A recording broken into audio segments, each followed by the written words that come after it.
You are listening to the Maple Footy Podcast, the unofficial football podcast of the North. I'm your host, Sam Little. Find me on socials at SamLittle44 and the podcast at Maple Footy Pod. And now there's nothing left to say except for sit back, enjoy, and welcome to the show.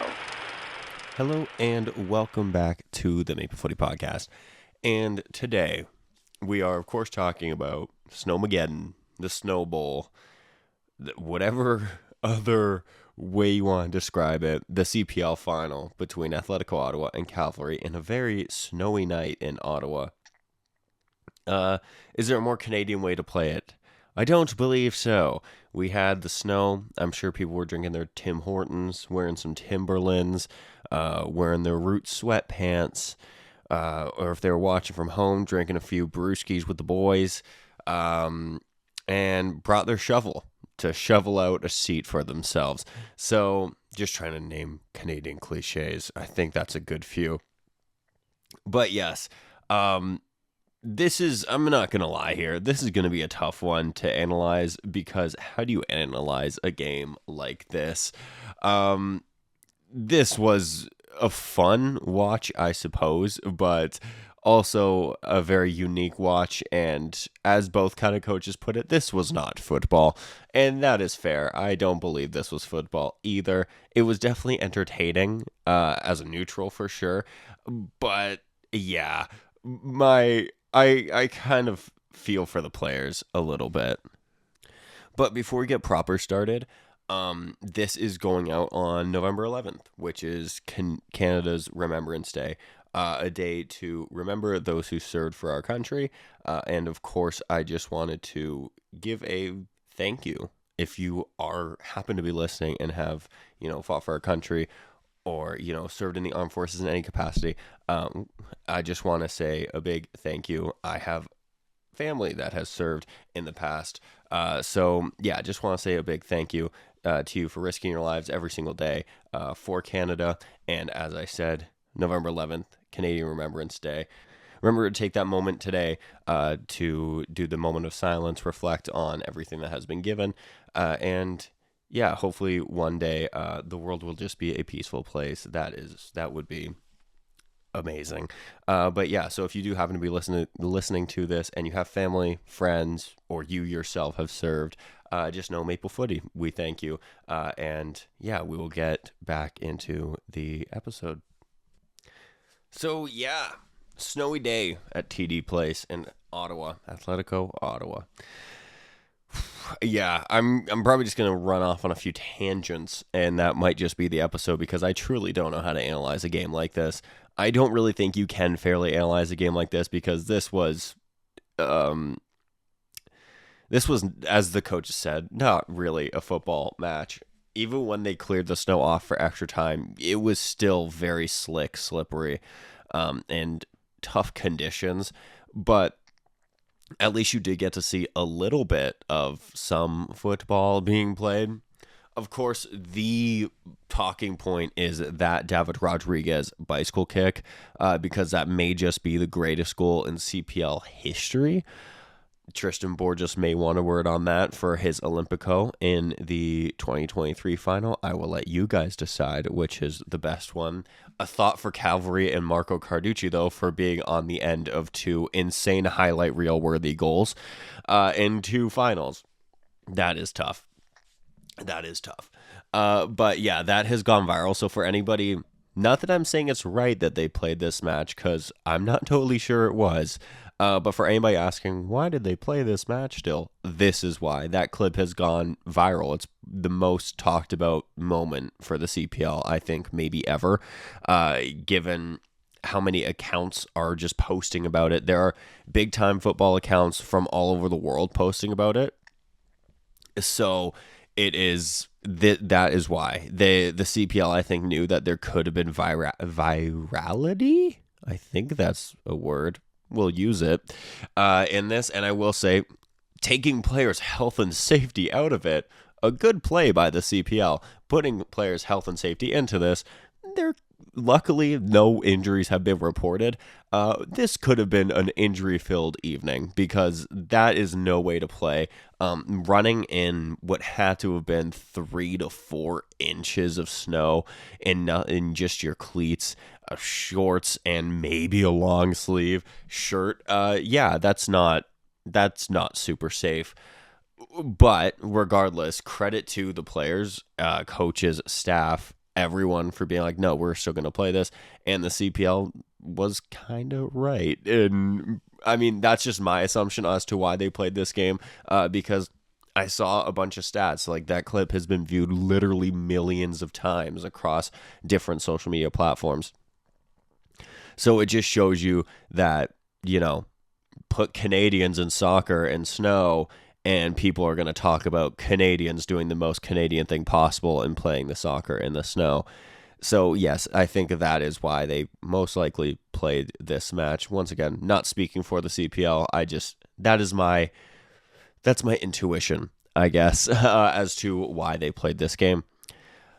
I guess we're going to do a player-by-player breakdown, but this might be the quickest player-by-player breakdown in Maple Footy history because as I keep saying, how do you analyze these players and what they had to go through on the night? So we'll start off with Cavalry because they were on the wrong end of history on the day. But I will say that losing a final is tough, obviously. Like, yeah, no duh. But this has to be extra tough to lose because you fought through a friggin' snowstorm, constant stop-starts, playing through just terrible conditions, and you come up short. I do genuinely feel for these players on the losing side because that is brutal. That's going to be a really tough one to take. And of course, since it is the final, that's the last game of the season. There's no that was just a normal game. We'll go out and we'll get them next time. Like, you have to sit on that now for until April. April is usually when the CPL starts. Whether it's April, March, whatever, they have to sit on that now for quite some time. And that's really, really tough. So I do genuinely feel for these players, just because you go through all that and still come up just a little bit short. That is tough. But we will start. Yeah, this is going to be so short for the player-by-players, man. Oh my gosh. Marco Carducci. I feel for Marco Carducci, man. As I said earlier, the goalkeeper that has now conceded 2 of the CPL's most iconic goals. I'm sorry, Marco. As I start coughing.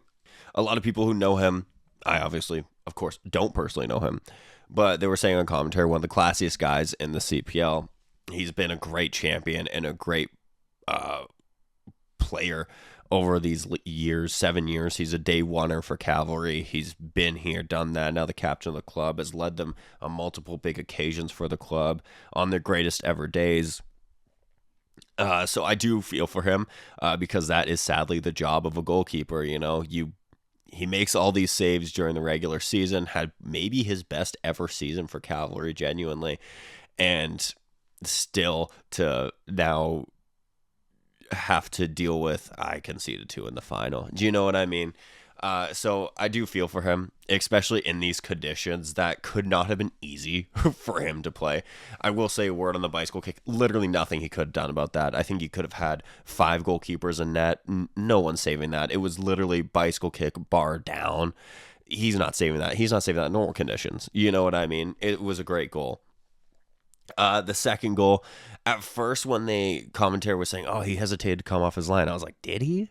I don't think he did. And then I rewatched it. He did hesitate a little bit. Do the conditions play a part in that? Maybe. I don't know. But regardless, I don't fully pin the second goal on Marco Carducci. I think his defense really hung him out to dry on that one. Fraser Aird is pinched way too central, leaving David Rodriguez in acres of space. And I think what makes this even worse is the legitimate play before this. Atlético Ottawa did the exact same thing. They saw acres of space on that left wing. and they capitalized on it. Marco Carducci bailed them out, made a good save, and then literally the next play, they do the exact same thing and concede. So you have to learn from your mistakes, especially in a final. That is regardless of conditions. That is just you have to be switched on. You just have to be switched on. You just saw them do this literally no more than 60 seconds before. You have to be switched on there. And Fraser Aird, the entire defense, will probably be the first to tell you, yeah, we probably shouldn't have let them do that twice within a minute. Eventually, they would have capitalized, especially with a player of David Rodriguez's quality, especially the night he was having specifically. He had that special aura and vibe about him on the day. I mean, he has for most of the season, let's be honest. But especially on this night, after that bicycle kick, you felt like he may have had another special moment in his locker. You left him wide open, and that's exactly what he does. Another special moment. It's a great chip as well. I know they've called the bicycle kick the icicle kick, which I think is hilarious. I love that. We need a name for the chip, like what's something in Canada, Canadian snowy thing that we could call for the chip. Like I was thinking like the chocolate chip, like a chocolate chip cookie, like for Christmas, but that feels more Christmassy. But regardless, we'll let other people decide what we can call it. I still say the chocolate chip, just because snow, Christmas, Santa eats cookies. There's too much explaining in that though. Icicle kick just makes sense, But yeah, regardless, Mark Carducci made a couple saves on the night. He wasn't super tested outside the goals. I mean, no one was really super tested outside of much, let's be honest. But yeah, I do feel for him in a sense. But we will move to his defense. I might as well just lump the whole defense together, like really. Gerasimenko, Tom Field, Dan Klomp, and Fraser Aird. Also special, big up Fraser Aird and Dan Klomp. Proper football heritage in this one. Going out in the blizzard in nothing but short sleeves and shorts. I friggin' love it. Gotta respect it. Fraser Aird, of course, is the man that scored the penalty for Cavalry on the day, making him, I think, the CPL's version of Sean Dyche, the most beautiful man to ever live.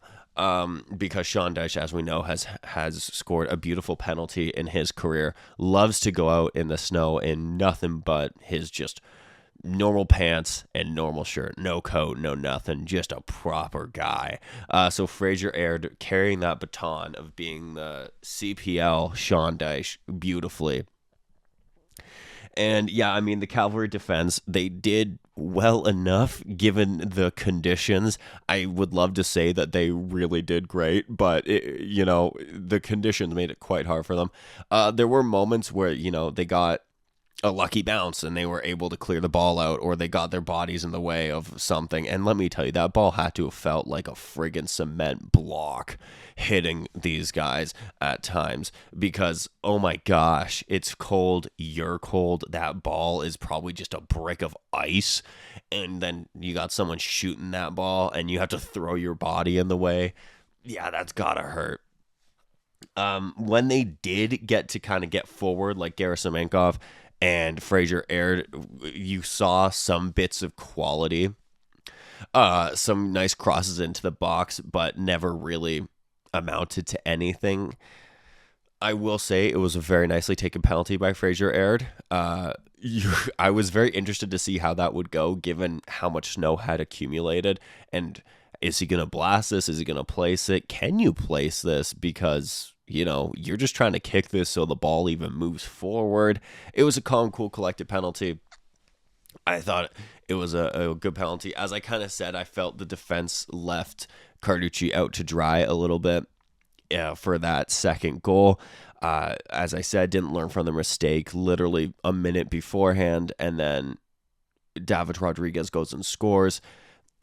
I do think that the defense will probably be the first to tell you, yeah, we probably didn't get that one right. And as Marco Carducci probably would as well. I think they'd all take some blame for that one. The bicycle kick, as I said, how do you even stop something like that? Like, you just, I don't know. You don't, So a couple times, well, the one time Dan Klomp got forward, he was denied by a great save by Nate Ingham.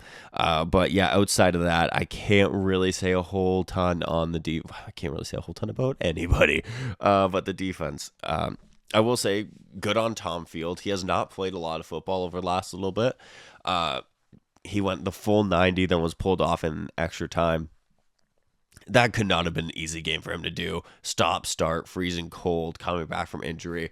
So good on him. That is very impressive. I will say that much. Looking at the two deep lying midfielders, Shom and Kabza. Kabza as well was the guy to kind of drop back when Tom Field went off. So Kabza also playing the defense. You could tell once he was at the center back position, the game had a little bit more normalcy to it, and he felt comfortable in that center back role. Not to say he didn't feel comfortable in the midfield, but once again, I just feel like I'm repeating myself here. It was tough for anybody to get a grasp on the game. Shom and Kabza didn't have their greatest of days in the midfield, but they weren't like terrible. Do you know what I mean? It was just kind of like, yeah, they were trying to do anything, and it was quite difficult. So that's kind of how I feel on a lot of these players. They tried to do something, and it didn't really come off about 99% of the time because, of course, it didn't. Look at what they were playing in.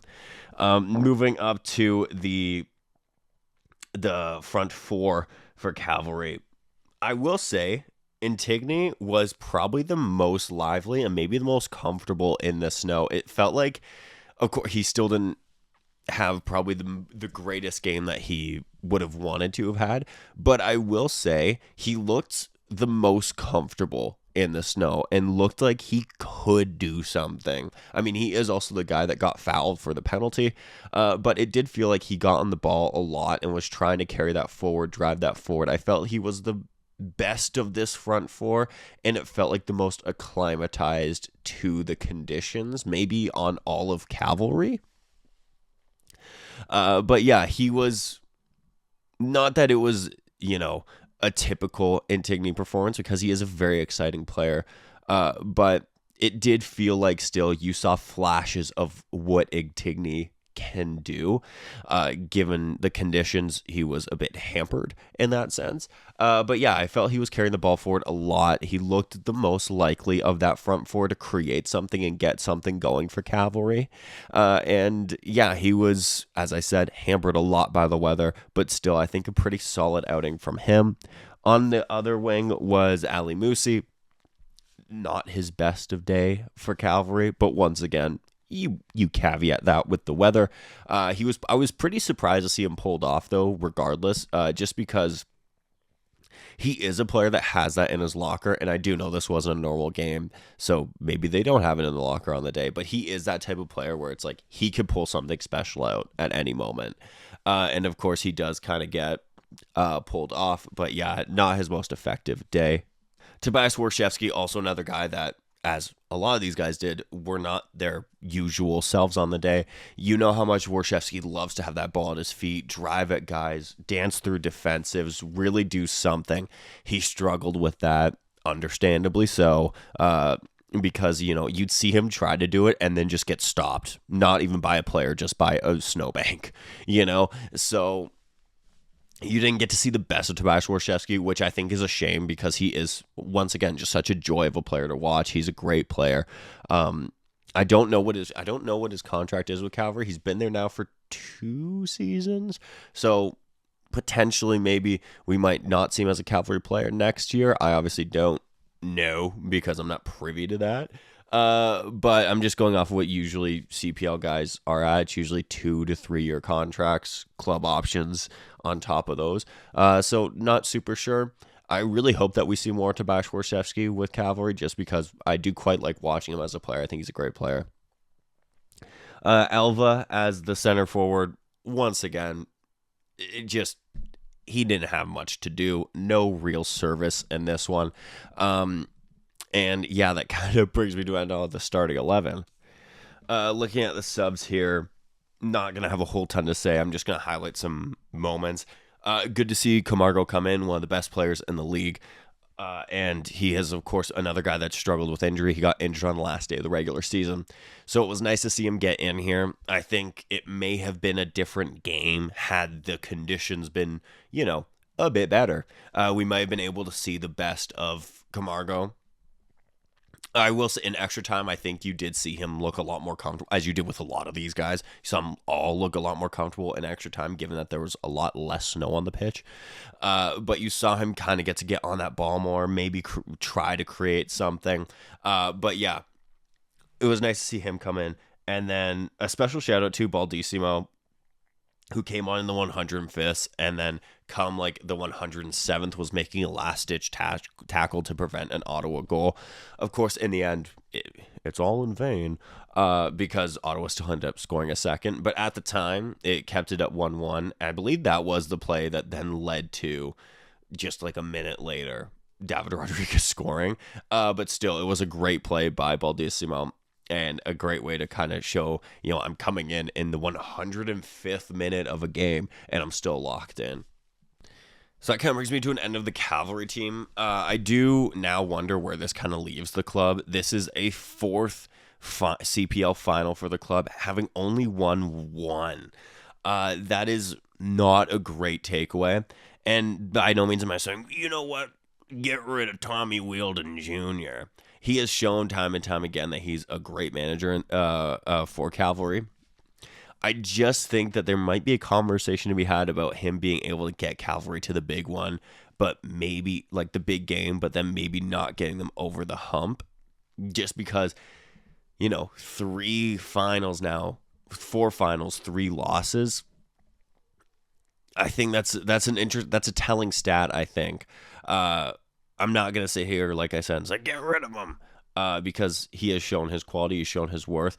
But I do wonder what that says about this Cavalry team and about this Cavalry organization, just because, you get to the big game it feels like almost every year, and you just don't get it done outside of last season. And last season was great. They got it done. But now this one, of course, they have the caveat of, well, the snow, okay. But then, 2023, you get undone. And then 2019, you also don't get it done. So I just wonder, are they the guys to get there but then not get their big moment? I don't know. I think it's definitely an interesting conversation to have, though. But one maybe we'll save for another day, as we will talk about the winners on the day, Atlético Ottawa. Atlético Ottawa, are they the greatest CPL team of all time? Ask their manager and he'll tell you they are. Sorry, just a little joke there, as he's been saying it all season, and now he does have a case for sure. But jokes aside, I do think genuinely Ottawa probably the deserving team over the course of the entire season. I thought although they came up short in the regular season, I do think that they were the most entertaining team to watch, and I thought they were the best team to watch, both defensively and attacking. I just thought they played a great brand of football. They stumbled a couple of times, as you will do in the course of a 28-game season, all the travel, all the whatnot. And yeah, I do just think overall, I think they were the best team this season. And I think that the North Star Cup is with the rightful holders, I think, of the season. So that is a testament to them for still coming up short in the regular season, but then still being hungry enough to go on into the playoffs and get a win here and really do something that they've never done before, and that is get to hoist that trophy. So yeah, congratulations, of course, to Atlético Ottawa. I think they were the deserving team on the day. It's hard to say who was the better team. I guess you do go Ottawa because they had those couple magical moments. I will also say, shout out to the Ottawa and the Cavalry fans who made the trek from Calgary to Ottawa. But shout out the Ottawa fans for staying out there in those just gross conditions and watching your team. I do think that if there is a fan base that deserves this in the CPL, I would say it is Ottawa. They are a very loyal bunch of fans, a great supporters group as well. So definitely shout out them. Looking at their players now, Nate Ingham, CPL day winner. Of course, he started with York and now has played for Ottawa. Definitely deserves this. He's been a great player for the league, a great face of the league. you could make a case for him being maybe the best keeper that the league has seen. But I think it's great to see him get this moment. It's well deserved, let's be honest here. He made some big saves on the night as well. That Dan Klump one really comes to mind. Then in extra time, he was called upon as well. So yeah, there was once the goal was a penalty. Nothing he can really do there except for guess the right way. I will say my Nate Ingham highlight of the night was him grabbing a shovel and helping shovel out his penalty area. I thought that was amazing. Just speaks to just proper Canadian football heritage. I love it. Looking at the defense, kind of like with Cavalry, I'm kind of just gonna lump them all together, just because there wasn't much defending to do, but Kevin Santos, Antonaro, Abatne, Coutier, the two wingbacks in particular, you're used to seeing them bomb up the wings and doing something. Antonaro, you saw it when he did it against Forge in the semifinal.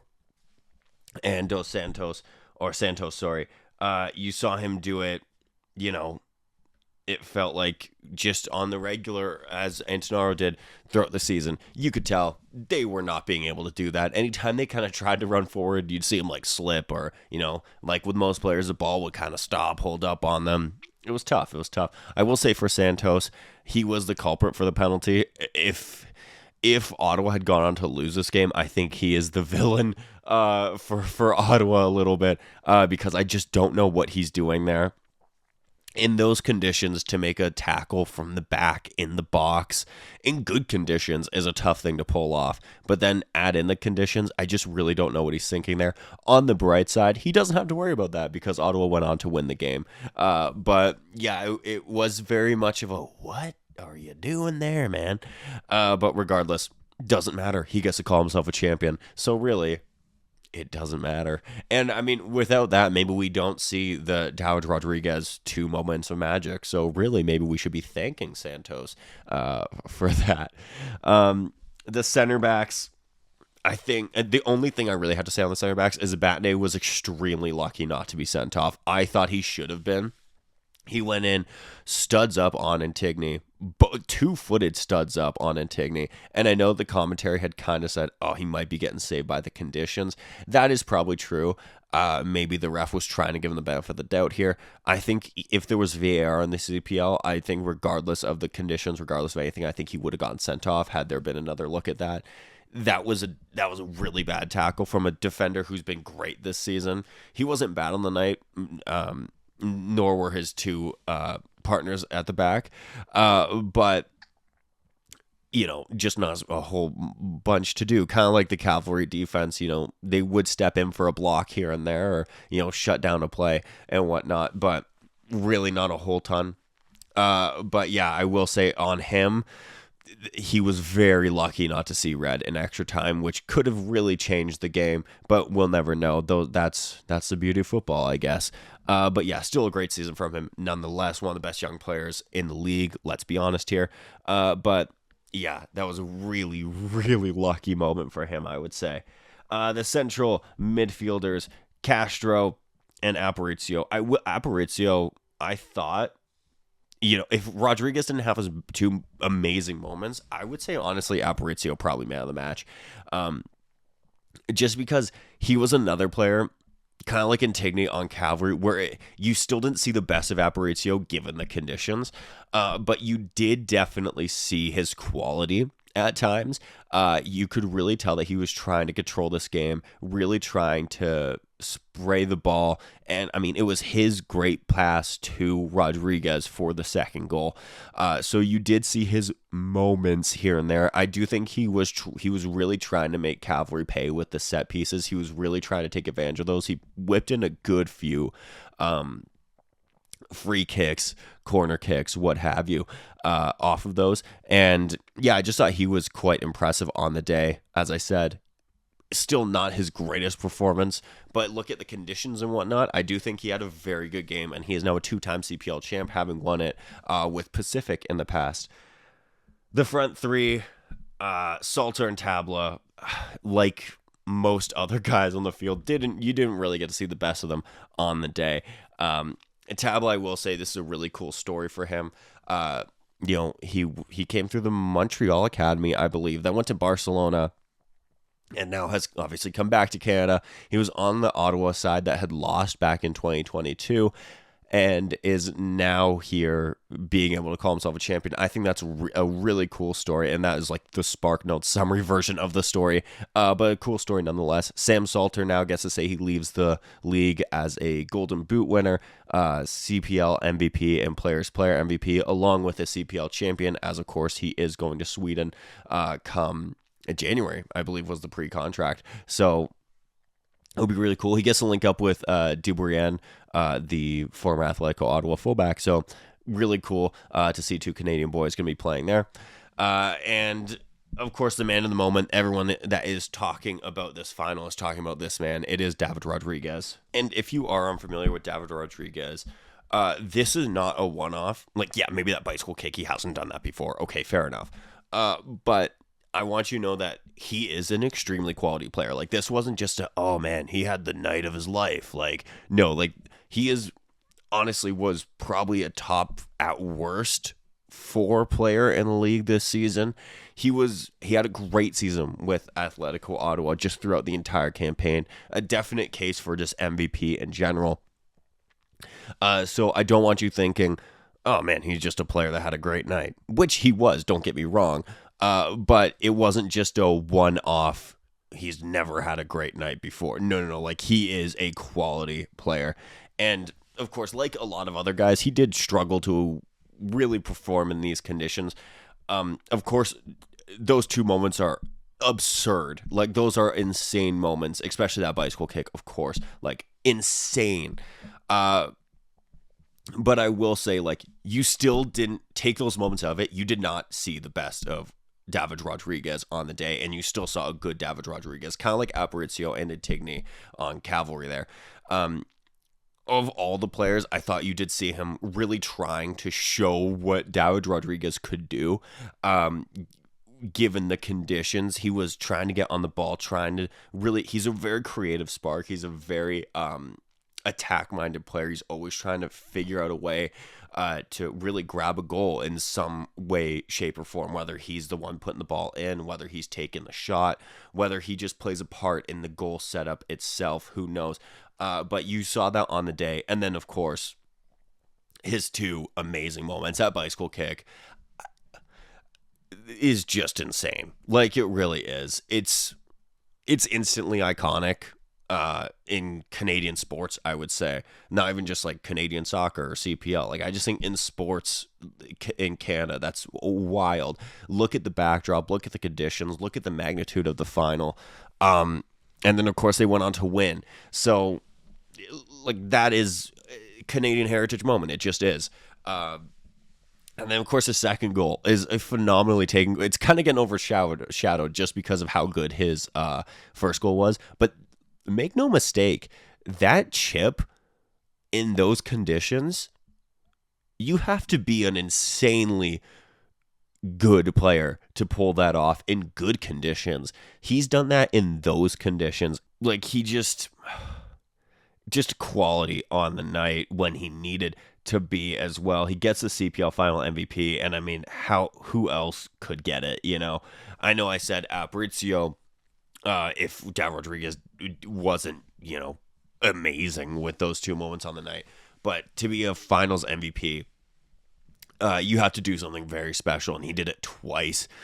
And yeah, it was just such a special performance, I think, and 2 extremely special moments, and it has really helped get people to talk about the CPL across the globe. People from everywhere are putting up that goal, that bicycle kick in the snow, and going, holy cow, did you see this?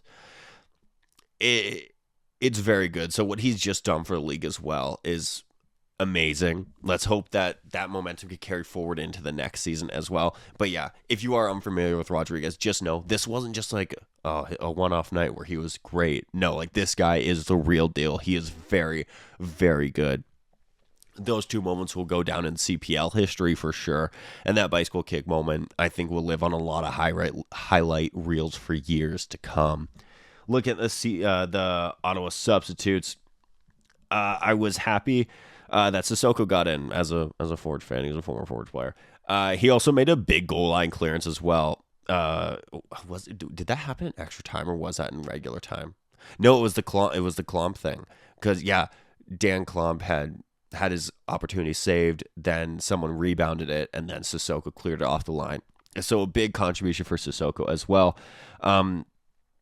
In extra time, Zabatar got in. He is retiring after this, 40 years old, and it's very nice to see him go out on top on a high. That is pretty cool. And then Walker and Ortega came in as well.